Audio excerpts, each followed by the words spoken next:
C'est dans les années 70, on dirait 76-77, un oncle qui m'a initié à la photographie. Dans ce temps-là, ben, c'est pas comme la technologie qu'on a aujourd'hui, c'était à la pellicule. À partir de 97, quand j'ai fondé Centr'Art, mais c'est là que le goût de la photo m'est revenu, parce que à couvrir des événements culturels, des spectacles, ben, ça me prenait de l'image. Fait que là, le numérique a embarqué, puis ainsi de suite. Puis après ça, ben, ça a évolué de toute autre manière. 2009, que j'ai rencontré Jean-Pierre Lavoie à Montréal, dans un événement culturel.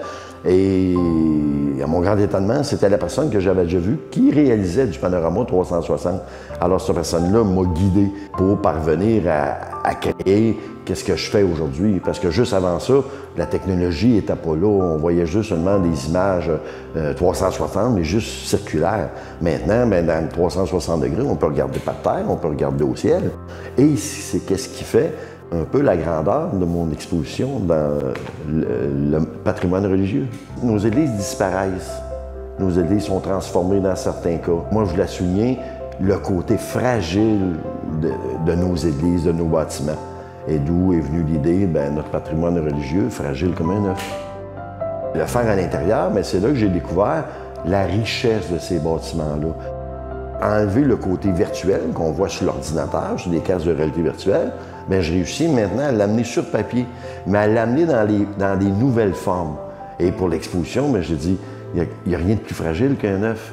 Alors, j'ai tout assemblé mes images en forme d'œuf pour amener la symbolique de la fragilité. Mais on ne perd aucun détail du 360. Même quand les gens s'approchent, les visiteurs qui sont venus, bien, ils voient tout le détail, mais toute la richesse aussi de ces bâtiments-là qu'il faut préserver. Maison des gouverneurs, on a deux sections. On a la première section qui est consacrée sur notre région, Pierre de Sorel. Alors, j'ai réussi à regrouper dans l'exposition près de 15 églises. Mais une qui est un peu marquante peut-être dans mon exposition, c'est l'église de Saint-Gérard-Magella. Quand j'ai eu l'autorisation pour aller la faire, j'ai fait 3 images panoramiques à l'intérieur, et bien 3 jours après, elle était démolie. La deuxième salle, c'est mes voyages en Europe. C'est un des lieux qu'on va voir dans l'exposition qui représente le Choletais. Et d'autres, c'est dans d'autres voyages que j'ai faits. Et une qui est peut-être une symbolique plus importante, j'ai réussi, parce qu'on m'a dit qu'on est à peu près 3-4 qui le fait au monde.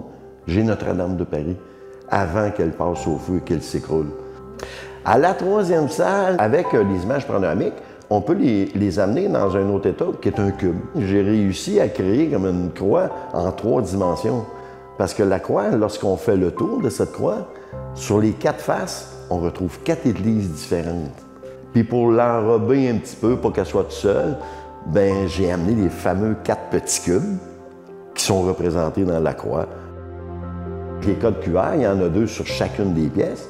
On peut entendre la bande audio qui va décrire le lieu. Et l'autre code QR, ça nous permet de voir plus que l'image qui est là, de faire une visite virtuelle complète du lieu.